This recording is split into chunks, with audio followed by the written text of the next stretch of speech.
आयला तैयार रहना, कल तुम्हें तलाक के कागजात मिल जाएंगे।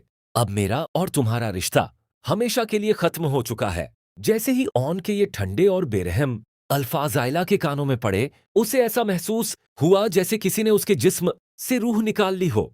वो आयला जो धीरे धीरे ऑन की मोहब्बत को अपने दिल में जगह देने लगी थी, एक ही पल में टूटकर बिखर गई। उसके पैरों से जैसे जान निकल गई और वह वहीं जमीन पर गिर पड़ी। दूसरी तरफ ऑन का गुस्सा अपनी इंतहा पर था। उसे पूरा यकीन था कि आयला ने ही रमला को उनके नए घर का पता दिया है ताकि वह एक बार फिर शामी और आयला को करीब ला सके। उसका प्यार अब गलत फहमी और नफरत में बदल चुका था और इसी नफरत ने उसकी सोच को अंधा कर दिया था। जब शम्सा रोती हुई आयला को लेकर घर पहुंची तो वहां रमल्ला की खुशी की कोई इंतहा नहीं थी। वह फौरन शामी के पास गई और जहरीली मुस्कान के साथ बोली, देख लिया शामी, जो काम तुम महीनों में नहीं कर सके वो मैंने एक पल में कर दिखाया।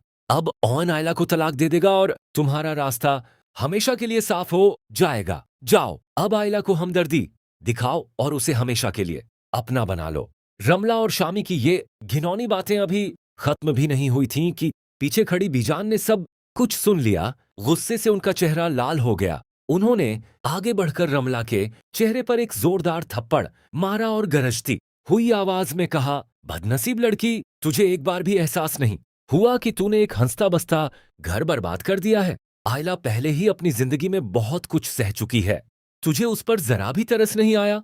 तभी आरफा बेगम अपनी बेटी के बचाव में आगे बढ़ीं और तल्ख लहजे में बोलीं, आप रमला को क्यों डांट रही हैं? इस सब की जिम्मेदार तो आपकी लाडली आयला है। शादी के इतने दिन बाद भी उसने ऑन को अपना शौहर नहीं माना। बीजान ने गुस्से में उन्हें रोकते हुए कहा, खबरदार आरफा, अगर तुमने आयला के किरदार पर एक और इल्जाम लगाया तो मैं भूल जाऊंगी कि तुम इस घर की बहू हो। उधर आयला अपने कमरे में बंद होकर लगातार रो रही थी। उसकी आंखों से आंसू रुकने का नाम नहीं ले रहे थे। जोया उसे समझाने की कोशिश कर रही थी, लेकिन आयला दर्द से तड़पते हुए बोली, जोया, ऑन भी बाकी मर्दों जैसा निकला। जैसे ही मुझे उससे मोहब्बत हुई, उसने मुझे धक्के देकर घर से निकाल दिया। अब मुझे उसके प्यार और भरोसे पर यकीन नहीं रहा। अगर उसने मुझे तलाक दे दिया तो मैं जीते जी मर जाऊंगी। आयला की हालत देखकर जोया खुद को रोक नहीं सकी। उसने फौरन राफिया को फोन किया और सारी सच्चाई बता दी। यह सुनते ही राफिया को अचानक सब याद आ गया। उसने माथे पर हाथ मारते हुए कहा, या अल्लाह, रमला को तो हमने ही पता बताया था। वह वलीमे का कार्ड देने आई थी और गलती से मैंने ही उसे ऑन की बिल्डिंग का पता बता दिया था। राफिया तुरंत ऑन के पास पहुंचा, जो गुस्से और बेचैनी में सिगरेट पी रहा था।